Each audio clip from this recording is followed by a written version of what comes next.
The thunderclap that split the heavens as Lillian Zimmerman fled through the night seemed to mock her tears, the darkness swallowing her silhouette as she clutched her shawl tighter around her trembling shoulders. 3 months since Jacob Thornton had promised to marry her before disappearing with the next cattle drive. 3 months of growing sickness each morning. And now the undeniable truth that made her father's eyes burn with a fury she'd never seen before. "No daughter of mine carries a bastard under my roof," he had spat, his words colder than the autumn wind now biting at her cheeks. Lillian stumbled on the uneven ground, one hand automatically moving to protect her belly as she caught herself. Silver Creek, Wyoming Territory, 1878, was no place for an unmarried woman with child. The mining town had barely survived the recent economic downturn, and its citizens clung to their morals as fiercely as they did their dwindling fortunes. Rain began to fall, first as scattered drops that dotted her woolen dress, then in sheets that plastered her auburn hair to her face. She had nowhere to go. The stagecoach wouldn't pass through until tomorrow, and she had only enough coins sewn into her petticoat for a one-way ticket to wherever it might take her. A light glimmered through the downpour. Lillian squinted, making out the shape of a small cabin set back from the main road. Smoke curled from its chimney despite the late hour. She hesitated only briefly before changing course. Perhaps they would allow her to sleep in their barn until morning. She approached cautiously, her boots sinking into the mud with each step. The cabin stood alone, separated from the clusters of buildings that made up Silver Creek proper. A small corral housed several horses, their shapes barely visible in the gloom. Lillian's knuckles had barely grazed the rough-hewn door when it swung open, revealing a tall figure silhouetted against the warm light within. "Miss, you're soaked through." The man's voice was deep, tinged with concern rather than the judgment she'd come to expect. "Come in before you catch your death." Too exhausted to protest, Lillian stepped over the threshold, water pooling at her feet on the plank floor. "Samuel Cooper." The man introduced himself, moving to stoke the fire in the stone hearth. "Most folks call me Sam." Lillian took in his appearance as she shivered near the door. He was younger than she'd initially thought, perhaps 30, with dark hair that curled slightly where it met his collar. His shoulders were broad beneath a simple flannel shirt, his face weathered but kind. "Lillian Zimmerman," she replied, her voice barely audible above the crackling fire and pounding rain. "You're Elijah Zimmerman's daughter," Sam stated rather than asked, recognition dawning in his eyes. "The shopkeeper's girl." Lillian nodded, suddenly afraid. If he knew her father, would he turn her away? Send word to town? "I'm just passing through," she said quickly. "I'll be gone by morning. I only needed shelter from the storm." Sam's brow furrowed as he studied her face, taking in her reddened eyes and the way her hands kept returning protectively to her midsection. "Miss Zimmerman, I don't mean to pry, but are you in some kind of trouble?" The simple question, asked without accusation, broke something inside her. Tears welled up again, spilling over despite her efforts to contain them. "My father has cast me out," she managed between shuddering breaths. "I am, with child." She waited for the disgust, the hasty dismissal, but Sam merely nodded slowly, his expression unreadable. "There's coffee on the stove," he said finally, "and I've got a spare shirt you could change into while your clothes dry. You'll catch pneumonia otherwise." Lillian stared at him in disbelief. "You're not going to send me away?" A faint smile crossed his features. "Miss Zimmerman, I've never been one to turn away someone in need, especially not on a night like this." He moved to a trunk at the foot of his bed, pulling out a clean flannel shirt and setting it on the table. Then he turned his back discreetly. "I'll step outside to check on the horses while you change. There's a blanket there too, if you need it." Before she could respond, he had grabbed his oilskin coat and slipped out the door, leaving her alone in the warm cabin. Lillian changed quickly, her fingers clumsy with cold as she unbuttoned her sodden dress. Sam's shirt hung to her knees, the sleeves rolled up several times to free her hands. She wrapped the offered blanket around her shoulders and sat cautiously at the small table. When Sam returned, water dripping from his hat and coat, he smiled briefly at the sight of her before hanging his things by the door. "The horses are fine," he said, crossing to the stove. "Just spooked by the thunder." "Coffee?" Lillian nodded, then remembered something she'd read. "I've heard coffee isn't good for women in my condition." Sam paused, pot in hand. "I've got some milk from this morning. It should still be good." He poured her a mug of warm milk instead, then settled across from her with his coffee. "I don't mean to be forward, Miss Zimmerman, but what's your plan? Where were you headed tonight?" Lillian stared into her milk. "I don't know. The stage comes tomorrow. I thought I might go to Cheyenne or Denver perhaps. Somewhere I can find work before." She trailed off, one hand unconsciously moving to her still flat stomach. Sam's eyes followed the movement. "And the father?" "Jacob Thornton. He worked for the Bartlett Ranch last spring. Said he loved me. Promised we'd marry when he returned from the cattle drive." Her voice hardened. "That was 3 months ago." Sam nodded, unsurprised. "Thornton's reputation precedes him. He's known in these parts for his way with words and women." Lillian felt her cheeks flush with shame. "I was a fool." "No," Sam said firmly. "Just trusting. There's a difference." They sat in silence for a moment, the rain's intensity lessening to a steady patter on the roof. "I own this land," Sam said suddenly. 40 acres. Not much compared to the big ranches, but enough for the horses I breed and train. It's honest work." Lillian looked up, confused by the change in topic. "What I mean to say is," Sam continued, his fingers tapping nervously against his mug, "I could use help around here. The cabin needs a woman's touch, and I've more work with the horses than I can manage alone." "Are you offering me employment?" Lillian asked, bewildered. Sam cleared his throat. "In a manner of speaking.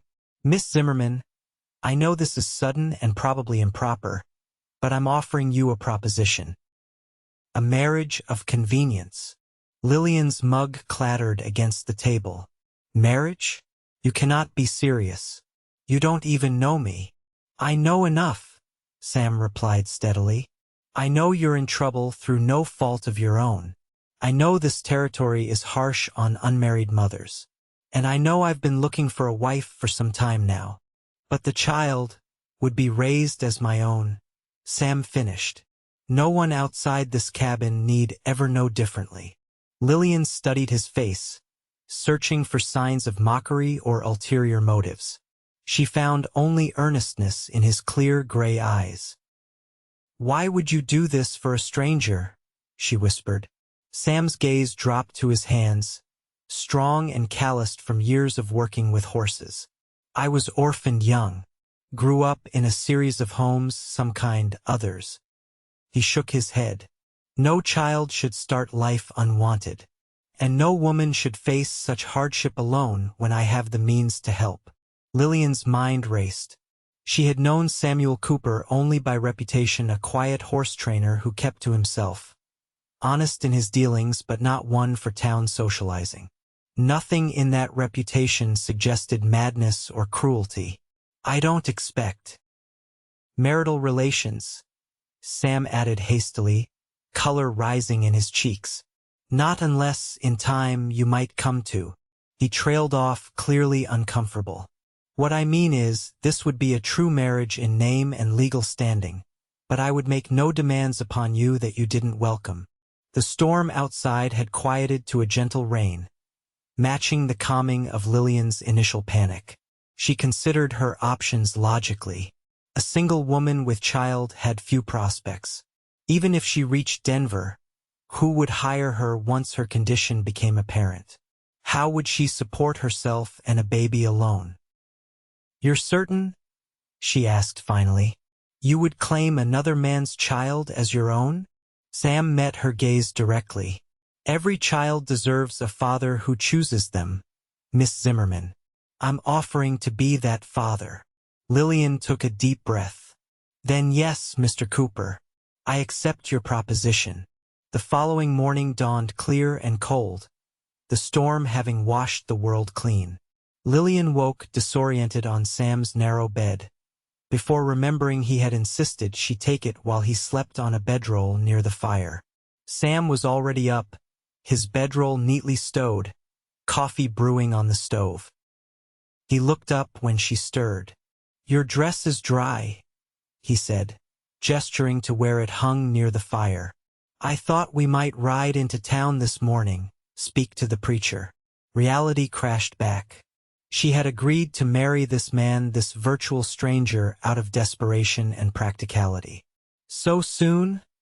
she asked, clutching the blanket around her shoulders. Sam nodded. "Best to establish things properly from the start. Unless you've reconsidered."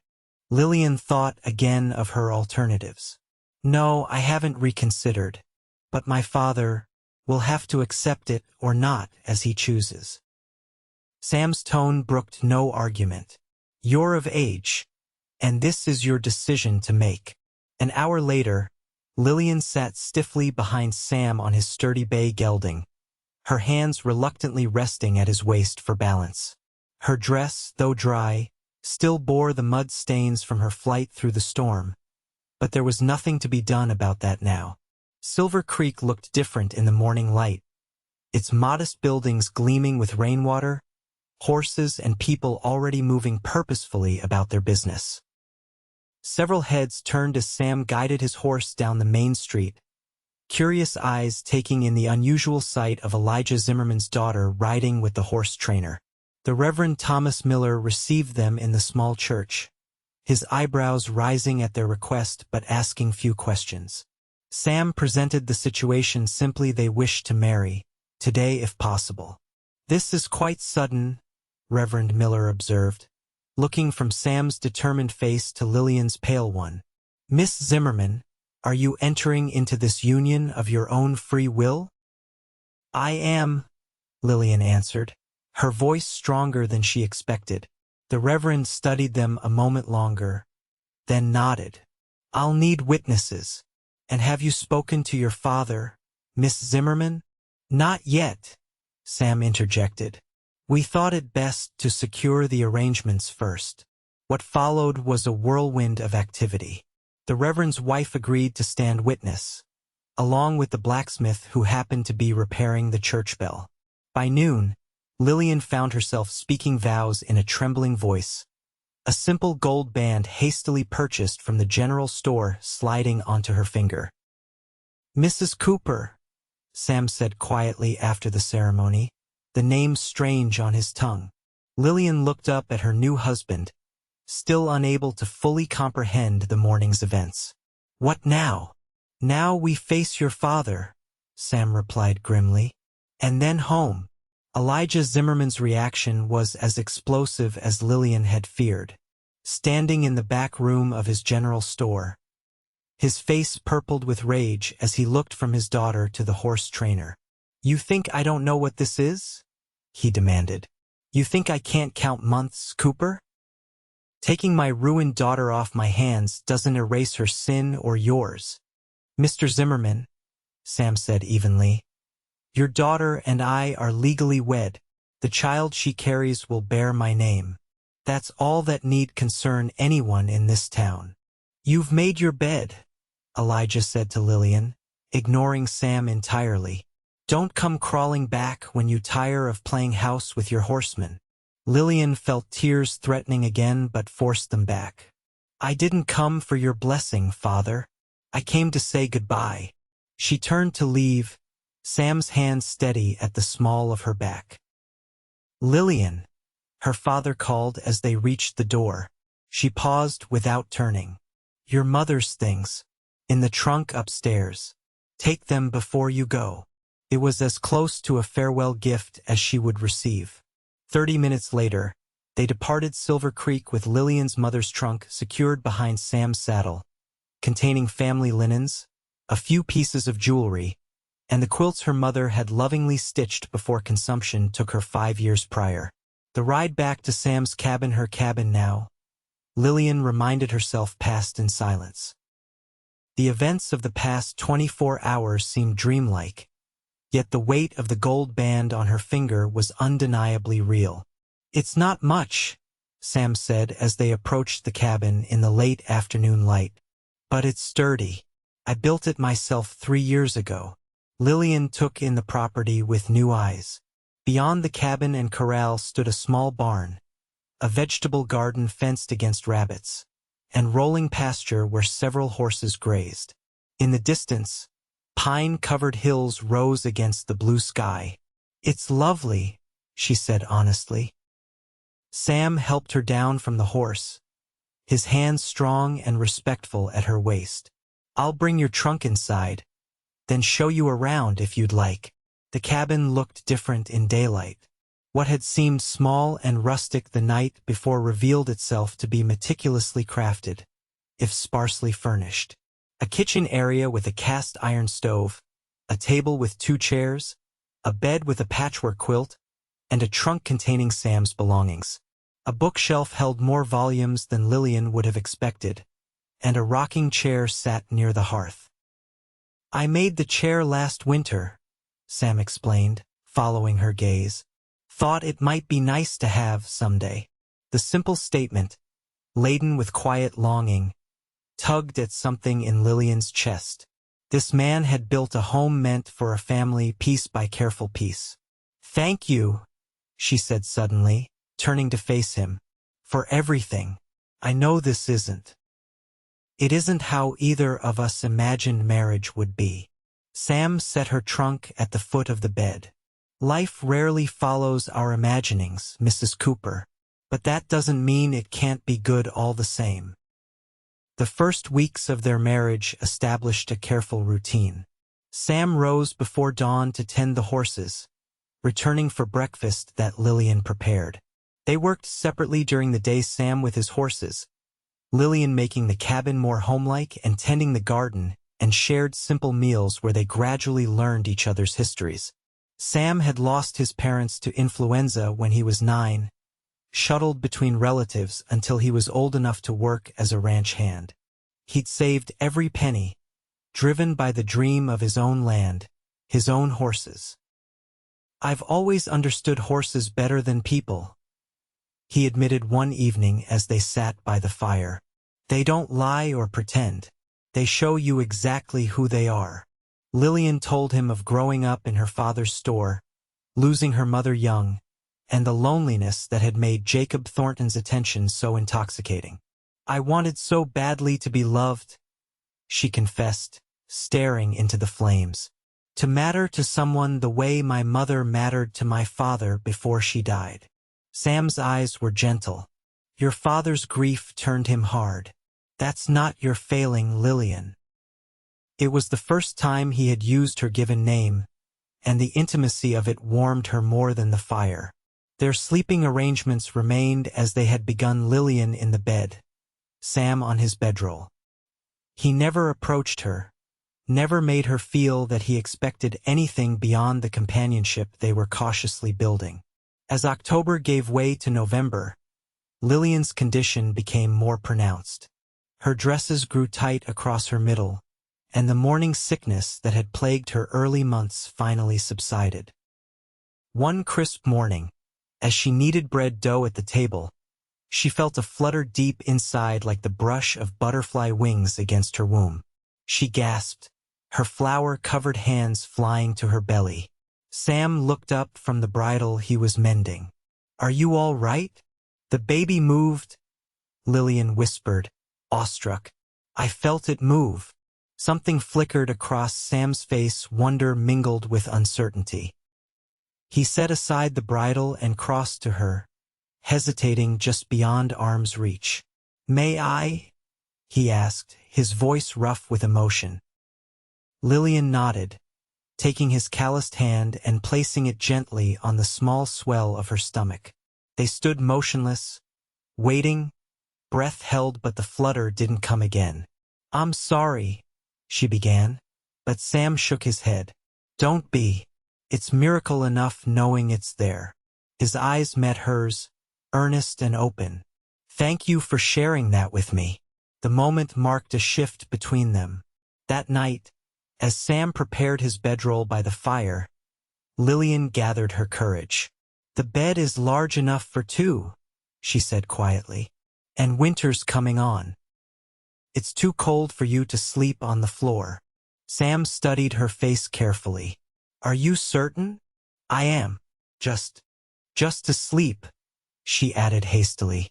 That night, they lay side by side beneath the quilt, a careful space between them, both acutely aware of the other's presence. Eventually, Lillian's breathing deepened in sleep, and she unconsciously shifted closer to Sam's warmth. He lay awake much longer, marveling at the unexpected turn his life had taken and the growing tenderness he felt for the woman beside him.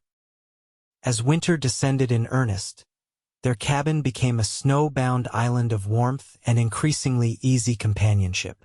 Sam taught Lillian about his horses, his face lighting with passion as he explained bloodlines and training techniques. Lillian read aloud from his books in the evenings, her melodic voice bringing the stories to life as Sam carved small wooden figures by the fire. "What are you making?" she asked one night in early December, pausing in her reading of The Last of the Mohicans. Sam turned the half-finished carving in his hands. "A horse for the baby. I thought it might like toys to play with." Lillian set the book aside, moving to examine his work more closely. "It's beautiful, Sam." Their fingers brushed as she took the carving, and neither pulled away immediately. When Lillian finally looked up, Sam's gray eyes were dark with an emotion she was only beginning to recognize because she felt it stirring in her own heart as well. "Lillian," he said softly, her name a question and plea all at once. She leaned forward slowly, giving him time to pull away if she had misread the moment. Instead, he met her halfway, his lips gentle against hers in a first kiss that held both hesitation and promise. When they parted, Sam rested his forehead against hers. "I didn't expect this," he confessed. "When I offered marriage, I never thought." "Nor did I," Lillian whispered. "But I'm glad of it all the same." They proceeded cautiously, neither wanting to rush what was growing between them. Kisses by the fire, hands held beneath the quilt at night, conversations that delved deeper into hopes and fears. Sam never pressed for more, mindful of Lillian's advancing pregnancy and the emotional complexity of their situation. Christmas approached, bringing with it a rare trip into Silver Creek for supplies. The town had changed little in the months since Lillian had fled, yet she felt like a different person entirely as she sat beside Sam in the wagon, her cloak unable to fully conceal her swollen belly. Whispers followed them through town, some curious, others disapproving. Lillian kept her head high, Sam's solid presence beside her a shield against judgment. At the general store, she came face to face with her father for the first time since their confrontation. Elijah Zimmerman looked older, the lines around his mouth deeper as he took in his daughter's obvious pregnancy. "Father," Lillian greeted him coolly. Elijah nodded stiffly. "Lillian, Cooper." Sam placed their order efficiently, adding a bolt of soft blue flannel that Lillian hadn't requested. When she questioned it with her eyes, he simply said, "For the baby, blankets and such." The simple thoughtfulness nearly undid her composure. As they prepared to leave, Elijah approached, holding a small package wrapped in brown paper. "Your mother always made these for Christmas," he said gruffly, extending it to Lillian. "Thought you might want to carry on the tradition." Inside was her mother's recipe for cinnamon star cookies, along with a set of metal cookie cutters shaped like stars and hearts. "Thank you," Lillian managed, her throat tight with unexpected emotion. Her father cleared his throat. "The cabin warm enough?" Cooper providing properly? Yes, Lillian answered, recognizing the question as the closest thing to concern he could express. We're doing well. Elijah nodded once, his eyes dropping briefly to her belly before meeting Sam's gaze. You'll let us know? When it comes. We will, Sam promised, his hand finding Lillian's. The exchange wasn't reconciliation, but it was an acknowledgement the first fragile bridge across the chasm that had opened between Lillian and her family. As they drove home through the snowy landscape, Lillian leaned against Sam's shoulder. Thank you for being there with me. Sam's arm tightened around her. Always, Lil. That's what marriage means. The word hung between them, weighted with growing meaning beyond their initial arrangement. That night, as they prepared for bed, Lillian gasped suddenly, her hands flying to her stomach. Sam was at her side instantly. What is it? Are you in pain? No, she laughed, grabbing his hand and pressing it to her belly. Wait. Seconds later, a definite kick pushed against his palm. Sam's eyes widened, a look of pure wonder transforming his features. That's incredible, he breathed, kneeling to press his ear against her stomach. Hello in there, little one. The tenderness of the moment overwhelmed Lillian. Without thinking, she bent to kiss the top of Sam's head, her fingers running through his dark hair. Sam, she whispered, I think I'm falling in love with you. He looked up, his eyes shining with emotion. Lillian, I've been falling since the night you appeared at my door. Their kiss deepened into something more urgent than those they had shared before. When they finally broke apart, breathless, Sam cupped her face in his hands. I want you to know, he said earnestly, that I love you for you, not out of duty or convenience. What began as helping a woman in need has become the greatest blessing of my life. That night, they truly became husband and wife, their lovemaking tender and mindful of Lillian's condition. Afterward, as she lay curled against him, Sam's hand protectively covering the swell of their child, Lillian marveled at how what she had once seen as her greatest shame had led her to unexpected joy. January brought bitter cold and heavy snow that isolated their cabin for weeks. They passed the time preparing for the baby Sam building a cradle from pine boards, Lillian sewing tiny garments from the blue flannel. Do you think it's a boy or a girl? Sam asked one evening as he sanded the cradle's edges smooth. Lillian considered, her needle pausing in its work. A boy, I think. He kicks so strongly. Girls can be strong too, Sam pointed out with a smile. Like their mother. February arrived with a temporary thaw, allowing the doctor from Silver Creek to make a promised visit. Dr.